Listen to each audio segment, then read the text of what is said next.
Hello everyone, আসসালামু আলাইকুম। ইসমি সুজি। আজকে আমরা যাব ঢাকার মধ্যেই ছোট্ট একটা গ্রামে। চলুন, আসুন, দেখে আসি। Let's go. মিরপুর 10 থেকে বাসে উঠে যাই। আমরা মিরপুর 10 থেকে যাই এক নম্বর থেকে যাই মোহাম্মদপুরে। মোহাম্মদপুর থেকে আসি বসিরা লেক পার্কে। লেক পার্ক থেকে আমরা যাই কেরানীগঞ্জের ছোট্ট একটা গ্রামে। ওই গ্রামের অ্যাকচুয়ালি নাম আমি জানি না। দেন আমরা ওই পার থেকে একটা নৌকা নিই, নৌকাতে করে আমরা 3 জন চলে আসি, পার পার্সন 10 টাকা ভাড়া।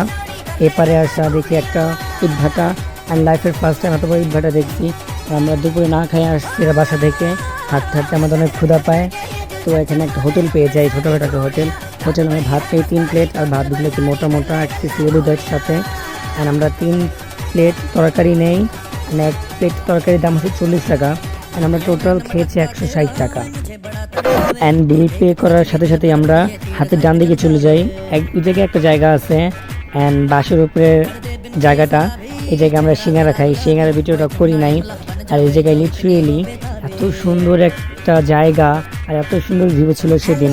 আমরা ঘুরে অনেক মজা পেয়েছি। আমার ফ্রেন্ড সাব্বির, ও একটা চোখের উপরে বসে আছে, যে আমাদের বড় ভাই, সম্মানিত বড় ভাই এনামুল ভাই বললো একটা ভিডিও করে দিতে, আমরা ভিডিও করে দিলাম। ওনার ভিডিওতে স্লো মোশন দিই নাই, বাট ওর ভিডিওতে স্লো মোশন দিয়েছি। অ্যান্ড সবার ভিডিওটা সুন্দর করে করছে, ঠিক আমার ভিডিওতে ওরা কি কালো করে করছে, কেমন দেখা যায়। অ্যান্ড আমরা কেউ প্রস্তুত ছিলাম না এই জায়গায় আসার জন্য। আমাদের বড় ভাই বলছে যে আসো, তোমাদেরকে এক জায়গায় নিয়ে যাই, এই জায়গায় তুমি কখনোই যাও নাই। অ্যান্ড আমি এক্সাইটেড ছিলাম যে কই যাবো, অ্যান্ড এই জায়গায় নিয়ে আসে তুমি গ্রাম সাইড এলাকায়। আনার সাথে সাথে আমি অবাক হয়ে যাই যে ঢাকার মধ্যে একটু গ্রাম সাইড এলাকা আছে, আমি জানতাম না। অ্যান্ড আমাদের এই জায়গায় মজা শেষে আমরা বোট নিয়ে আমরা ওই পারে যাই, বসিলার দিকে। ওই জায়গায় ব্রিজ আমরা হাঁটি নাই, তো ওইদিকে হাঁটতেই যাব। ওই যে সাব্বির এই যে বোর্ডের সামনে গিয়ে একটা ভিডিও করে, আমিও নাসর বান্দা স্লো মোশন দিয়ে দিলাম। আর নদীর পানিটা এত ভালো ছিল, পরিষ্কার ছিল, এত পরিষ্কার না আবার অল্প মোটামুটি পরিষ্কার ছিল। এই নদীর পানি আর বুড়িগঙ্গা নদীর পানি মিক্স করা। আর এই নদীর নাম হচ্ছে তুরাগ নদী। আমরা কিছু ছবিও তুলি। এই তো বলতে বলতে আমরা এই পারে চলে আসি। আর বোট ভাড়া নেয় পার পার্সন 20 টাকা করে।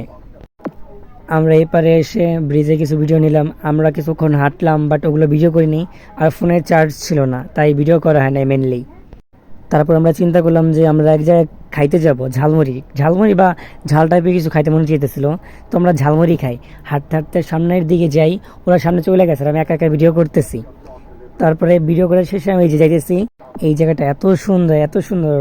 আমি আপনাদেরকেও সাজেস্ট করবো যে আপনারা ওই জায়গায় আসেন, এই জায়গার ভিউটা অনেক ভালো। আর এই জায়গায় সবাই গার্লফ্রেন্ড বয়ফ্রেন্ড আসে। আমরা দুপুর 1টা বাজে গেছি, আর রাত 9টা বাজে এই জায়গা থেকে আইছি। আর নিচে কি যেন দেখছিলাম, খেয়াল নাই, তাই আমরা নিচে ওকে মানে দেখতেছিলাম যে কি এই জায়গায় কি যেন আসলো। আর যে জায়গায় ঝালমুড়ি খাইছি ওই জায়গায় পাশে একটা বাসের সাথে ফোনটা রাইখা ভিডিও অন কইরা এই ভিডিওটা করি। ভিডিও অনেক সুন্দর হয়েছে, আমার কাছে ভালো লাগছে। আর এই জায়গায় একটা ভিডিও করতেছিলাম, ভাবলাম ওদিকে যাবো, বাট ওরা এদিকে ডাক দিল, ওদিকে গেলাম। আমরা রিক্সা দিয়ে এক জায়গায় যাই, ওই জায়গায় একটা কাজ ছিল, ওই কাজটা শেষ করে দেন হচ্ছে এদিকে চলে আসি। তো সবাইকে এটাই বলবো, এই জায়গায় সবাই এনজয় করতে আসবেন, ঘুরতে আসবেন, ভালো থাকবেন। আল্লাহ হাফেজ। Thank you for watching my videos.